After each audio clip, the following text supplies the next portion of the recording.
आज एक मामला देखेंगे देवनंदन सिंह बनाम राम प्रवेश सिंह।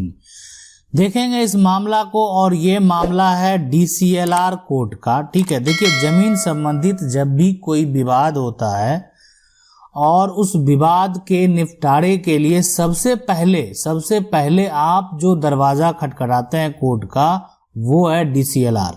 ठीक है, अब देखेंगे DCLR कोर्ट का फैसला किस तरह से दिया जाता है। बहुत लोगों का ऐसा था कि जजमेंट कॉपी, देखिए जजमेंट कॉपी जो एक तरह से केस नंबर से आप जो है डाउनलोड कर सकते हैं।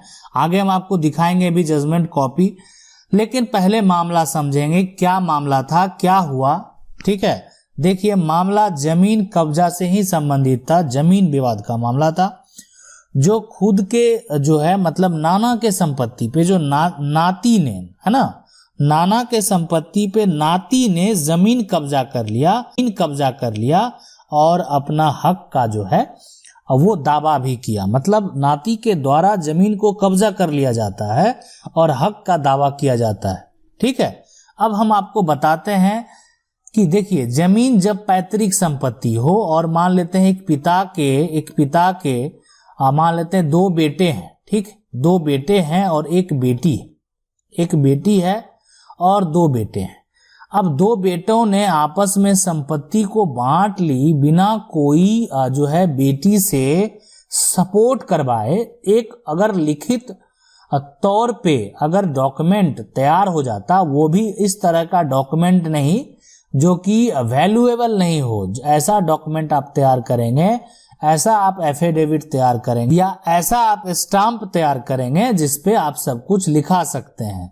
लेकिन अगर बिना ऐसे किए आपने जमीन का बंटवारा किया है, ठीक है, तो बेटी के जो पुत्र हैं ये आगे चल के अगर मान लेते हैं कोर्ट में चले जाते हैं तो वो अपने नाना की संपत्ति का हकदार हैं और वो हक ले सकते हैं। और ऐसा ही एक मामला सामने आया था और देखिए उसमें क्या हुआ। तो नाना की संपत्ति पैतृक थी जिसमें नाती जो है कि माँ, जो उनकी माँ है, ठीक है, जो इनकी बेटी है, उसके नाम का हिस्सा नहीं दिया गया था और बाद में नाती ने अपने नाना की जमीन को कब्जा कर हक का दावा करता है। तो ये मामला है यहाँ पे। तो देखिए हम आपको सजेस्ट करेंगे, देखिए इसमें यहाँ पे अगर बात करें ये समझने वाली है, ये कितना सिंपल सा।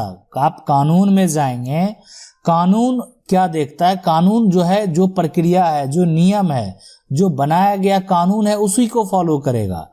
आप क्या सोच रहे हैं, आप क्या कर रहे हैं, उस पे कानून नहीं का जो नियम है, जो रूल है, जो रेगुलेशन है, उसी पे वो चलने का काम करती है।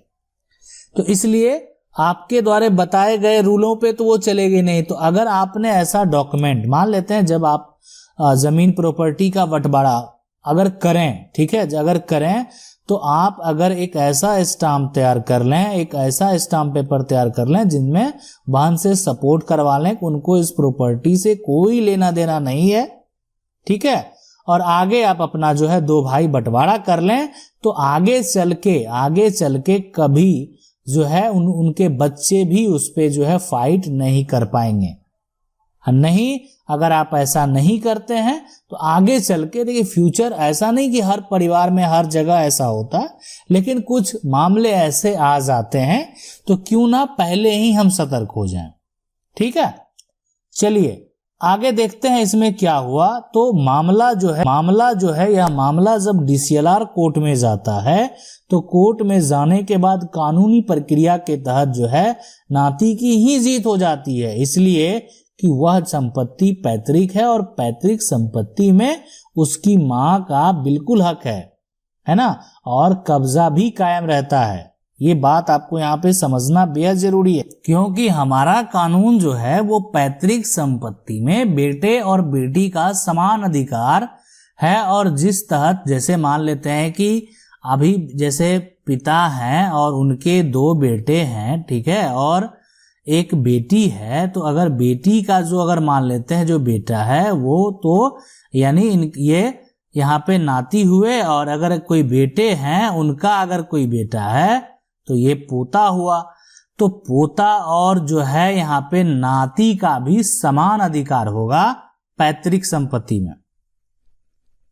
तो इसलिए ये कब नहीं होगा, देखिए बात को समझने वाली है, यहाँ पे बात समझने वाली है कि ये कब नहीं होगा, ऐसा मामला कब नहीं आएगा।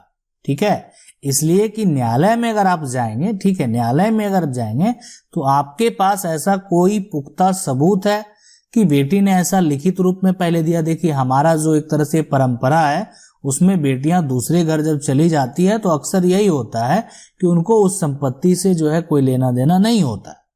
ज्यादातर केस में ऐसा ही जो है, अगर मामले आप अगर देखें परिवार में या अन्य जगह जो है एक तरह से गांव में या अन्य क्षेत्रों में, बहुत जगह आपको जो है 70 से 80% केस जो है आपको ऐसे ही देखने को मिलेंगे कि वो जो है वहां बेटियां जो है वो दूसरे घर जाने के बाद अपने जो है पिता की संपत्ति में हक जो है नहीं ही लेती है, ऐसा मामला ही आता है। लेकिन जो वो 20% जो केस है, कुछ ऐसे केस हैं जिसमें अगर मान लेते हैं आगे चल के अगर मान लेते हैं नियत बदल जाए, ठीक है, और फाइट कर दे, ऐसे बहुत सारे मामले हैं, बहुत सारे आप हमारे कमेंट भी देख सकते हैं, बहुत लोगों ने ऐसी शिकायत की है। तो अगर इस तरह का मामला आता है तो क्यों अभी फिलहाल आपको इसी तरीके से सतर्क रहने की जरूरत है कि जब आप एक कागज बनवा लें और बहन से जो है स्टाम्प पे आप समझ सकते हैं उससे लिखित रूप ले लें, ठीक है, कि उनको इस संपत्ति से कोई लेना देना नहीं है, या एक बंटवारा का जो आप कागज बनवा लेंगे तो बहन से सपोर्ट करवा लेंगे कि इनको इस संपत्ति से कोई लेना देना नहीं है। वो कागज आपका जब ऑनलाइन होके जब आपका दाखिल खारिज हो जाएगा तो फिर किसी भी तरह का दिक्कत नहीं होगा, आगे चल के आपको कभी भी किसी तरह का दिक्कत नहीं आएगा। ठीक है, अब समझने वाली बात है कि जो लोग पहले बंटवारा कर चुके हैं और उन्होंने ऐसा कागज नहीं बनाया है और उनका जमाबंदी जो है वो अगर अलग हो गया है, ठीक है, वो अगर अलग हो गया है तो उनको घबराने की दिक्कत नहीं है, उनको वहां पे उतना आसानी से जो है कोई तरह का दिक्कत आगे नहीं आएगा जिनका अलग हो गया है। लेकिन जिनका अभी भी पिता दादा के नाम से ही है और अलग नहीं हुआ है और वो अलग करवाना चाहते हैं, तो आपको पता है कि अगर आप 2 भाई 1 बहन है या 3 भाई 2 बहन है या 1 भाई 2 बहन है, जैसे भी हैं, ठीक है, तो आपको जो है वो यहाँ पे जो है बहन को भी हिस्सा यहाँ पे पैतृक संपत्ति में देना होगा।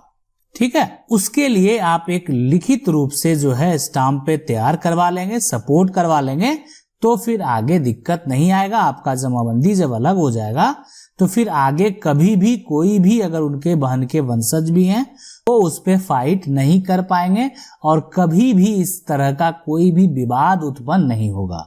हाँ, अगर आप नहीं करवाएंगे तो ये देखिए ऐसा कोई ये नहीं है कि हो सकता है कि विवाद उत्पन्न ही हो जाए, ठीक है, नहीं ही होते हैं और ज्यादातर केस नहीं ही वाले हैं, लेकिन कुछ ऐसे केस हो जाते हैं जहां पे विवाद उत्पन्न होते हैं, हुए हैं ऐसे मामले जिसका आज आप जजमेंट देख रहे हैं। इसलिए कि नाती के द्वारा कोर्ट में फाइट किया जाता है कि मेरी माँ का जो जमीन का जो है हिस्सा नहीं मिला, ठीक है, और जो है नाती के द्वारा फाइट करने के बाद जजमेंट भी हो जाता है डीसीएलआर कोर्ट से। सीधी सी बात है कि वो इसीलिए गया कि उनको जो है पैतृक संपत्ति है और जब भी कोर्ट जो है न्यायालय जो है जब भी वो फैसला देगी तो जो उनका कानून कहता है उसी को नजर जो है रखते हुए वो फैसला देगी। ठीक है, उसके अगेंस्ट जो है वो फैसला तो देख, जो हमारा कानून कहता है उसके अगेंस्ट तो जाना नहीं है।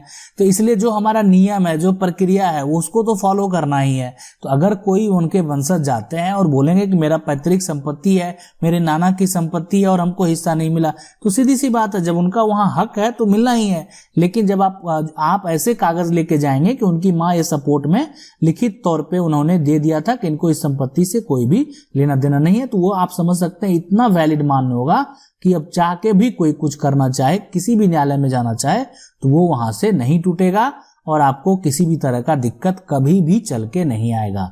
तो इसीलिए सतर्कता जरूरी है, सतर्क रहने के लिए। और आज भी लोग डॉक्यूमेंट क्या करते हैं, मौखिक तौर पे जो है एक तरह से सपोर्ट करवा लेते हैं, तो कहीं लिखित तौर पे अगर बेहतर तरीके से अगर आप सपोर्ट करवाएंगे तो वो आपके लिए ज्यादा बेहतर रहेगा।